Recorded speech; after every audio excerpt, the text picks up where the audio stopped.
And are you refreshed? Yes. Good. Now what? Thank you for this opportunity.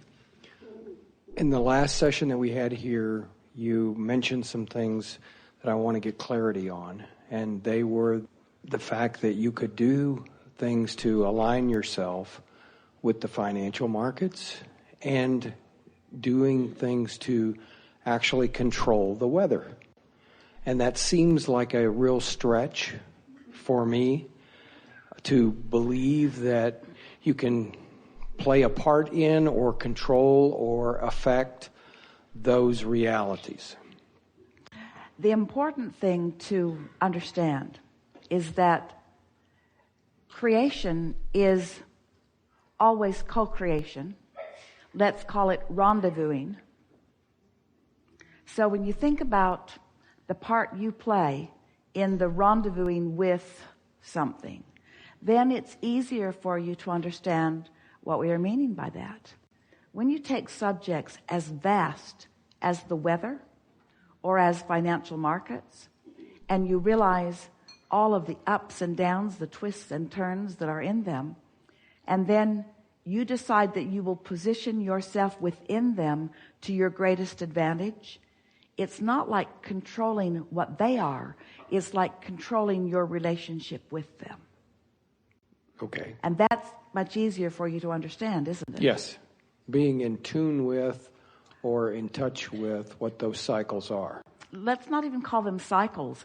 Let's just call them states of being, because they don't cycle in any sort of pattern that anyone can really understand. There are general patterns, but there are a lot of variances, and it's in the variances that your true creating shines. Everyone understood precisely what the market was doing. Mm-hmm. It'd be a different experience for everyone who's playing in the market, wouldn't it? Yes. Yeah. So we think that it would be good to recognize that and to hold that thought and understand that that thought holds true in regards to co-creating with everyone and everything. That your role is just your movement within. And one of the things that made you so excited about coming into this physical experience at this time, from your broader non-physical perspective, you understood that because there were so many moving parts and so many variables, you knew that it would make your co-creative experience even more delightful, because there are more choices for you now than ever before. Does that clear it up for you? Some. I'm still searching, I guess, for, other than being as aligned as I can and in tune with guidance, inspiration as to what to do. But that still implies that I still pursue as much information or knowledge to sift through, or because I'm inundated almost with information and knowledge. Your sifting through can get easier and easier as you are more in tune with who you really are, because you have so many well-positioned intelligences assisting you. Your impulse to move around in your climate or in the variety of your world can be inspired from that broader understanding. Life can be very detailed. We talked a lot about this, the difference between making things happen and feeling the inspiration, the difference between being determined and motivating yourself and feeling inspired. So it's the broader point of view. Our favorite story, Jerry and Esther were in San Antonio. They were on their property outside of San Antonio, and a rainstorm happening, big one. And they went into the post office in the little town that is near them, where their post office box is.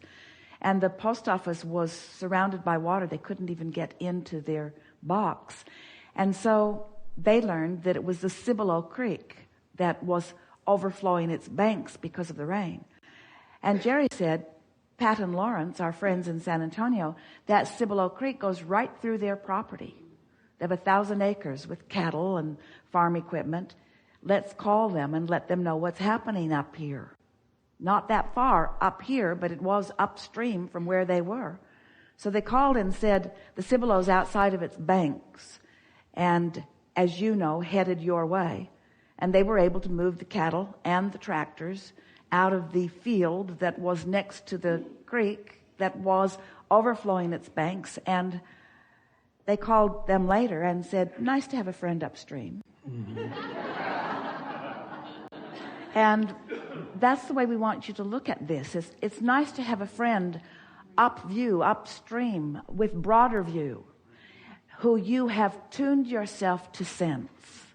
So once you make the statement of what you want, we would like it to become a foregone conclusion to you that once you've made the statement, which means you have brought yourself into conscious awareness with your own desire. Now hear that. We said that in a specific way just so that you would hear it, because you've been putting things into your vortex incrementally, piece by piece by piece by piece, for quite a long time.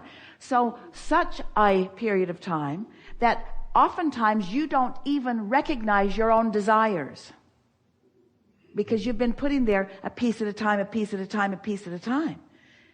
So the more you become consciously realizing what your desires are, and the more tuned you become to this higher frequency, then the more likely you are to recognize an impulse that is offered from broader non-physical perspective. There are so many impulses. We are impulsing you all day long because you know what you want, or at least your vortex knows. At least you've said what you want incrementally.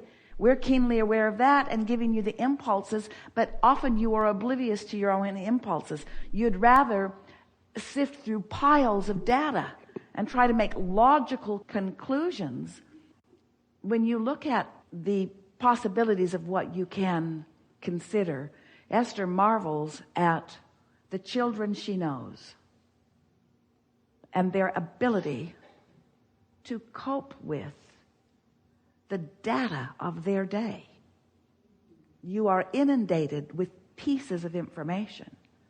It is becoming increasingly important for you to relax into that greater consciousness in order to find your way in this fast-moving, multifaceted, diverse, so many moving parts world that you are all participating in now. So it's nice to know that with the expansion of the world, your capacity to experience it is expanding also. And those who are keeping up are having a joyous experience. Those who aren't are longing for the good old days when things were moving slower the way they want to move. But none of you really mean that. You are happiest on the leading edge. You are. Leading, that's leading up, leading edge. To expand upon your example of the creek, that I would say that being inspired to be in the right place at the right time is better than the concept of trying to control things. Yeah. Thinking about your flexible rendezvousing with what you want. Yes. You have taken the most important essence of what our response to you is and reflected it back just now, because it is about moving yourself, not about controlling others. It is about positioning yourself, not about controlling anything. Yeah. It's about your control within the framework of all of that. Your control of you. Yeah. Really good. Thank you. Yes.